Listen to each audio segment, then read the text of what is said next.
India के ज्यादातर top tier शहर इंफ्रास्ट्रक्चर की कमी और लगातार हो रहे माइग्रेशन के बढ़ते बोझ की वजह से रहने लायक नहीं रह गए हैं और इसलिए अब टियर 2 शहरों को नए ग्रोथ कॉरिडोर के तौर पर प्रोजेक्ट किया जा रहा है।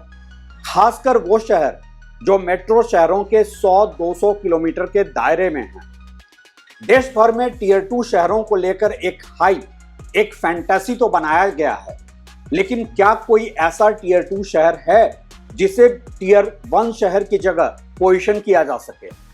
सड़क, बिजली, पानी, स्वास्थ्य व्यवस्था, शिक्षा और कॉरपोरेट नौकरी जैसी मूलभूत सुविधाओं की वजह से ही टियर 1 शहर अपने घुटन वाली क्वालिटी ऑफ लाइफ के बावजूद लोगों को अट्रैक्ट करते हैं। कंट्री साइड के प्राकृतिक वादियों में रहना एक वेस्टर्न वर्ल्ड का फैंटेसी तो हो सकता है, लेकिन इंडिया जैसे देश में इसके चैलेंजेस ज्यादा हैं। लोगों के जीवन यापन और रोजमर्रा की जरूरतों से जुड़े हैं और इसलिए बात रियल एस्टेट की हो या किसी और इन्वेस्टमेंट की, टियर 1 शहर ही बनकर रह जाते हैं इन्वेस्टमेंट मैग्नेट और लोगों के रहने की ख्वाहिश। लेकिन इंडिया में एक ऐसा टियर 2 शहर है जो एक केस स्टडी के तौर पर तेजी से इमर्ज कर रहा है और जिसे लोग इंडिया के सबसे अट्रैक्टिव टियर 1 शहर के मुकाबले अब कर रहे हैं ज्यादा ही पसंद। और यह शहर है कर्नाटका का मैसूर, जो बेंगलोर से कोई 140 किलोमीटर की दूरी पर है। और यहां अब लोग बेंगलोर के मुकाबले बेहतर जिंदगी की तलाश में हो रहे हैं शिफ्ट।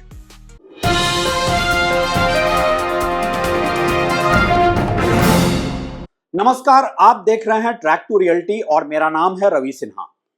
महानगरों की घुटन भरी जिंदगी से निकलकर टियर 2 शहर के खुले माहौल में रहना एक ख्वाहिश तो हो सकती है, लेकिन अक्सर ही आज की लाइफ के कॉस्ट एंड बेनिफिट एनालिसिस में हम टियर 1 शहर को ही चुनते हैं, चाहे लाख शिकायतें हो यहां से। और ऐसा इसलिए कि टियर 2 शहर हमें नहीं दे पा रहे हैं वो प्रोफेशनल मौके और वो लाइफ स्टाइल जिसके कि हम आदी या यूं कहें कि गुलाम हो चुके हैं। ये और बात है कि इन महानगरों में क्वालिटी ऑफ लाइफ है बेहद खराब और कॉस्ट ऑफ लिविंग है बहुत ज्यादा। एक घर खरीदना इन शहरों में है जैसे कि खुद को ही गिरवी रख देना अगले 15 से 20 सालों के लिए। कॉर्पोरेट वर्ल्ड आज दे रहा है एक मेंटल डिसऑर्डर और फिर भी बने रहना है ऐसी ही नौकरी में। हर उस इंसान की मजबूरी है ये जिसने कि महानगरों में कर्ज लेकर घर लिया है खरीद। और इस बीच आज जब हर टॉप टियर शहर अपने लगातार बढ़ते माइग्रेशन की वजह से चोक हो चुका है और हर निगाह ढूंढ रही है कोई बेहतर विकल्प जहां की टियर 1 शहर की घुटन तो ना हो, लेकिन प्रोफेशनल मौके और लाइफ स्टाइल वैसी ही हो, जहां का इकोसिस्टम दे सके रोजगार के भी मौके और जहां लोग खरीद सकें एक आशियां अपने सीमित बजट में भी। बात यहां सिर्फ रिहाइश की ही नहीं है, बल्कि हर तरफ तलाश है ऐसे शहर की जहां बिजनेस भी शिफ्ट हो सकें बिना इंफ्रास्ट्रक्चर के चैलेंजेस के, बिना ट्रेंड मैन पावर शॉर्टेज को झेले और जहां का overall ecosystem top tier cities के टक्कर का ही हो। और सच तो यही है कि आज की तारीख में बहुत अपवाद ही शहर हैं जो इस बेंचमार्क पर सही उतरते हैं। मैसूर दक्षिण भारत में कर्नाटका का एक ऐसा शहर है जिसके डीएनए में वो सारी ही एलिमेंट्स हैं जो किसी भी शहर को एक बेहतर क्वालिटी ऑफ लाइफ और निवेश के लिए आकर्षित कर सकती हैं। खुशनुमा मौसम, relatively lower cost of living, महानगरों के मुकाबले में अफोर्डेबल घर, एक कॉर्पोरेट हब, आईटी से लेकर तमाम दूसरे जॉब्स और ओवरऑल बेहतर क्वालिटी ऑफ लाइफ महानगरों के मुकाबले।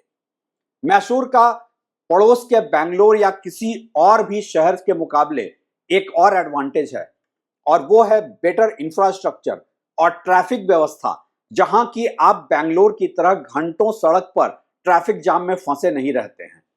और यहां का मौसम भी कोई बेंगलोर से कम खुशनुमा नहीं है। पानी की किल्लत बेंगलोर की तरह नहीं है अभी यहां, और यहां की झीलें बेंगलोर की तरह बर्बाद नहीं हुई हैं।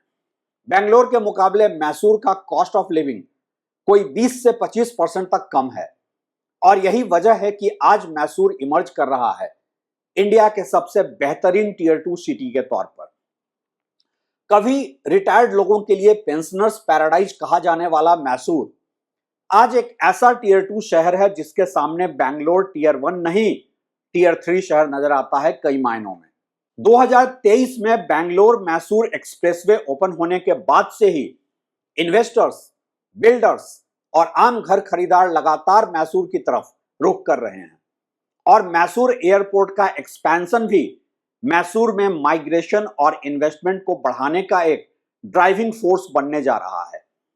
आज जबकि इंडिया का टेक्नोलॉजी और स्टार्टअप हब बेंगलोर के इंफ्रास्ट्रक्चर के चैलेंजेस की वजह से लगातार अपनी क्वालिटी ऑफ लाइफ की रैंकिंग में गिर रहा है, तो ऐसे में आईटी कंपनीज और स्टार्टअप्स लगातार मैसूर में शिफ्ट होते जा रहे हैं। विप्रो, एल&टी और इन्फोसिस जैसी बड़ी आईटी और कॉर्पोरेट कंपनियों ने मैसूर में ऑलरेडी अपना बेस सेटअप कर लिया है। मैसूर में आज Mysore Bangalore Chennai bullet train project को लेकर भी काफी हाइप है और यह उम्मीद की जा रही है कि इस प्रोजेक्ट के बाद मैसूर एक नए ही लेवल का कॉर्पोरेट शिफ्ट देखेगा, जहां एक तरफ बेंगलोर में ट्रैफिक, साफ हवा, पानी, इंफ्रास्ट्रक्चर की समस्या लगातार बढ़ती जा रही है और साथ ही बढ़ती जा रही है प्रॉपर्टी की कीमत भी बेतहाशा। तो ऐसे में स्वाभाविक है कि मैसूर ही है कर्नाटका और साउथ इंडिया का अगला ग्रोथ कॉरिडोर। हालांकि इस माइग्रेशन का असर मैसूर के कॉस्ट ऑफ लिविंग पर भी पड़ने लगा है और कीमत बढ़ने लगी है यहां भी, लेकिन आज भी मैसूर कई मामलों में बेंगलोर से 25 से 40% तक सस्ता है और साथ ही ऑफर कर रहा है यह शहर बेटर क्वालिटी ऑफ लाइफ। बात प्रॉपर्टी की करें तो मैसूर में कुवेंपु नगर और विजयनगर जैसे एरियाज में आज भी अपार्टमेंट्स 60 लाख में मिल जा रहे हैं और थोड़े पॉश एरियाज जैसे कि सरस्वतीपुरम और जयलक्ष्मीपुरम में 1 करोड़ तक में प्रॉपर्टी मिल रही है, जबकि बेंगलोर में आज एंट्री पॉइंट ही किसी भी प्रॉपर्टी मार्केट में 1.5 करोड़ से शुरू होता है। यहां का रेंटल मार्केट भी बेंगलोर की तरह अभी ग्रिड ड्रिवन इकोनॉमी में नहीं बदला है और आप कोई 20,000 रुपए महीने में एक अपार्टमेंट यहां किराए पर ले सकते हैं। यही वजह है कि बेंगलोर के कई बड़े बिल्डर भी आज मैसूर प्रॉपर्टी मार्केट में एंटर कर चुके हैं और सबसे बड़ी बात यह है कि मैसूर का ग्रोथ कोई बेंगलोर की तरह अकेले आईटी और स्टार्टअप ड्रिवन ग्रोथ नहीं है। हां, यह सच है कि आईटी और स्टार्टअप कंपनी जहां शिफ्ट हो रहे हैं, लेकिन साथ ही हेल्थ केयर और इंडस्ट्रियल डेवलपमेंट भी हो रहा है मैसूर में, जहां की चौड़ी सड़कें, हाईवेज और ग्रीनरी सब मिलाकर मैसूर को एक बेटर सिटी के तौर पर इवॉल्व करा रहे हैं।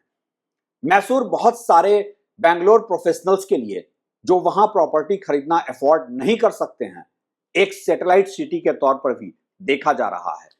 सच तो यह है कि बेंगलोर में भी साउथ वेस्ट बेंगलोर का इलाका जो मैसूर रोड के पैरेलल है, जैसे कि कैंगेरी, वो आज बेंगलोर का सबसे तेजी से डेवलप होता प्रॉपर्टी मार्केट बन चुका है, जहां की बेंगलोर के लगभग सारे ही बड़े बिल्डर या तो प्रोजेक्ट लॉन्च कर चुके हैं या फिर लैंड पार्सल एक्वायर कर रहे हैं वहां की फ्यूचर पोटेंशियल को देखते हुए। सवाल यह उठता है, क्या मैसूर वाकई दूसरा बेंगलोर बन चुका है? अभी नहीं, और ज्यादातर अर्बन एक्सपर्ट यही मानते हैं कि मैसूर को दूसरा बेंगलोर बनना भी नहीं चाहिए। बेंगलोर का हैफेजार्ड ग्रोथ तो एक केस स्टडी है कि अर्बनाइजेशन कैसे नहीं होना चाहिए। हां, मैसूर को सीखना जरूर चाहिए बेंगलोर के शहरीकरण से, या यूं कहें कि बेंगलोर की गलतियों से, वहां के ट्रैफिक बॉटलनेक से और वहां के सिविक फेलियर्स से। लेकिन यह मैसूर शहर और इसके प्रॉपर्टी मार्केट का इनिशियल डेवलपमेंट का दौर है और यहां के एक्सपीरियंस से बहुत कुछ यह भी तय होगा कि कैसे इंडिया के टीयर 2 शहर आगे चलकर मेट्रो शहरों के मुकाबले माइग्रेशन लोड को शेयर ले सकेंगे। फिलहाल तो अगले कुछ सालों के लिए मैसूर एक ऐसा ग्रोथ कॉरिडोर है जो बिजनेस और रिहाइश दोनों के लिहाज से काफी अट्रैक्टिव है और शायद इसलिए बेंगलोर के मुकाबले अभी यहां पिछले कुछ सालों में एनआरआई इन्वेस्टमेंट भी काफी बढ़ा है। आखिर मैसूर बेंगलोर, हैदराबाद, और चेन्नई जैसे south Indian top tier cities से ज्यादा एफोर्डेबल है, घर खरीदने के मामले में भी और overall cost of living index में भी।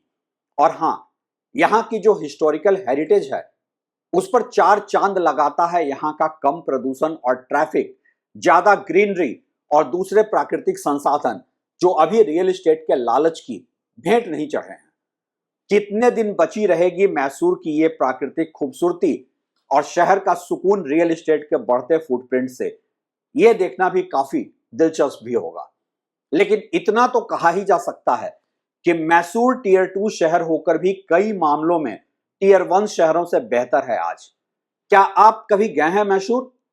अगर हां, तो आप क्या सोचते हैं इस शहर के बारे में? और अगर नहीं, तो कौन सा टीयर 2 शहर है जो आपको पसंद है और जिसके बारे में आप और ज्यादा जानना चाहेंगे? अपनी राय हमें जरूर बताइएगा। शुक्रिया।